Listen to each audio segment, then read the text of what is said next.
Sangit eh.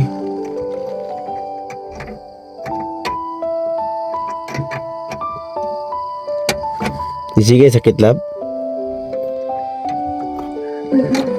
Ha? Tukar siya.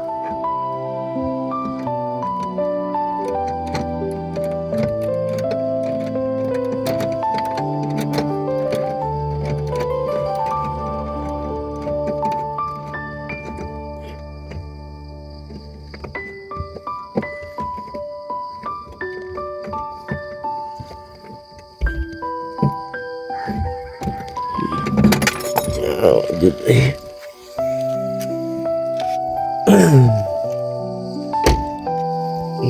Diri na istong. Tulog pa si istong mga kabayan, tulog pa.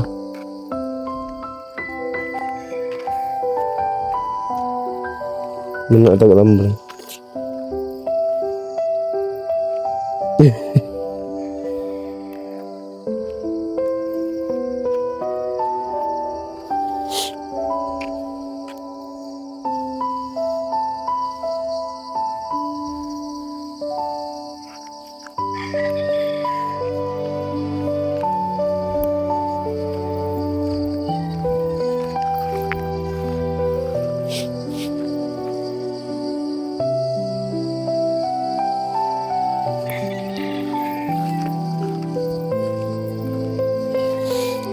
Kang tata na yung motor, no?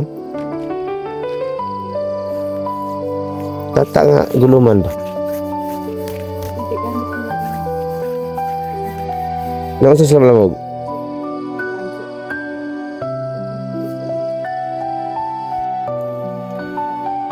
Isang magandang umaga sa inyong lahat dyan mga kababayan. Nandito tayo banda ngayon sa kay Istong, no? So, may papahatid sana na manganganak ba. Problema mga kababayan, naputol yung ng clutch. Kaya maghintay muna tayo ng liwanag mga kababayan. Gisingin natin si Istong. Magano tayo ng alambre. Try natin pilitan muna ng alambre, no? Temporary para mauwi lang natin ito doon sa bahay. So andun na po yung pasyente na manganganak mga kabayan na ipahatid na po ng bao-bao. Kasi malapit na po umaga mga kabayan. Malapit nang lumiwanag.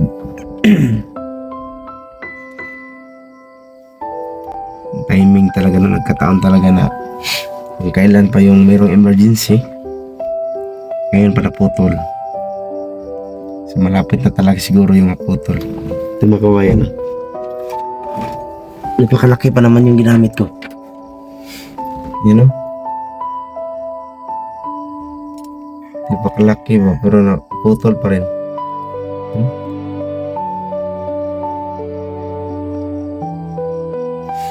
Grabe naman na tigas talaga ng ginamitan ng malaking pisa pero naputol pa rin. Hintayin natin magising si Istong mga kabayan.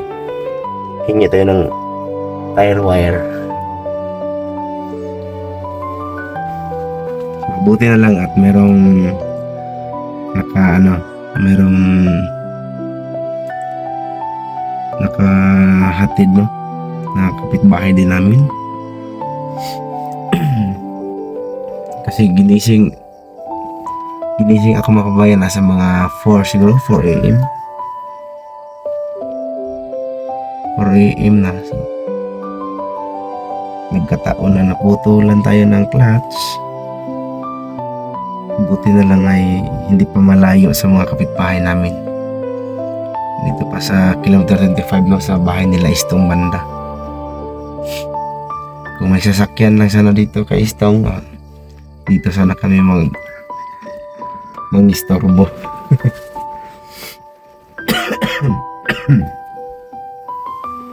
Mga kabayan, maalala ko noon mga kabayan, dito kami mag-jogging, no. Gusto ni Sheila talaga na maglakad, kaya dito kami papunta sa ibabaw sa bahay ni Istong. So, hintayin muna natin saglit. Hintayin muna tayo saglit mga kabayan, no? Pwede pa matulog pa muna tayo dito. Gisingin natin mamaya si Istong. Abangan nyo mamaya mga kabayan. Pag-istorbo natin kay Istong. Yan mga kabayan, no? Magandang umaga, no? So, lumiwanag na talaga. Dito tayo na liwanagan ng araw sa kalsada. Ay. Lamig mga kabayan. Diyan! Saan kaya magpunta yung bata yun? Yun yung gumising sa akin mga kabayan. Yung kaibigan ko, yun yung nagising sa akin kanina. Kasi merong papatid. Kasi mahiya man yung kanyang pinsan yata niya yung nakapag-asawa ng malapit na mga anak. Mahiya man. Siya yung gumising sa akin. Lamig dito mga kabayan, napakalamig. Lamig po ng parang aircon. Yan, umaga na talaga kasi.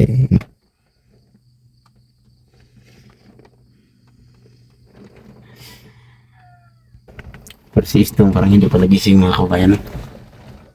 Hintayin ko lang na magbukas dyan si Istong ng pintuan para maghiram tayo ng plies. Para matalik natin ito. Ito na putol. Gamitan ng tire wire. So, okay na ito.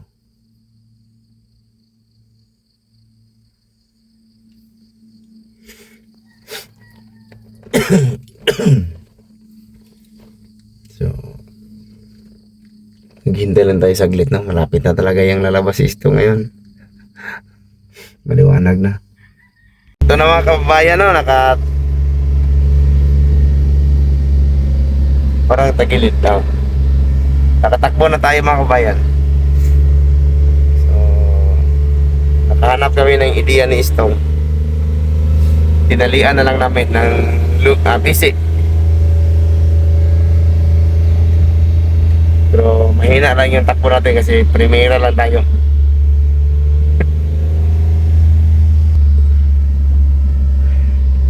Ang lamig mga kababayan, no? Nag-moist yung labas ng salamin. Okay na ito mga kababayan, makauwi rin tayo ngayon. Bahala na, mahina lang yung takbo natin. Para tayong ano ngayon mga kababayan, parang bison. Napakahina, nakaprimera lang. Pwede siguro ito segunda. Tigisin na lang natin itong takbo na ito mga kababayan, no? Parang naglalakad. Makakauwi lang tayo. Yan lang mga kababayan, no? Maraming salamat. At nakauwi rin tayo. At naihati din yung pasyente, no, na manganganak. Naihati din sa lying-in.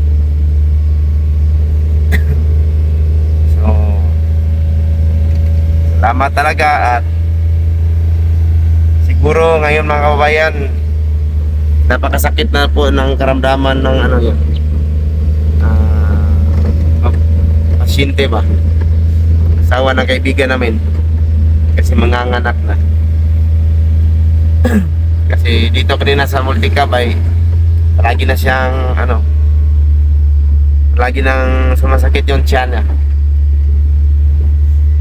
Ayan, dito na tayo mga kabayan sa kilometer 25. Ayan, malapit sa kanila ni Ma'am Aya.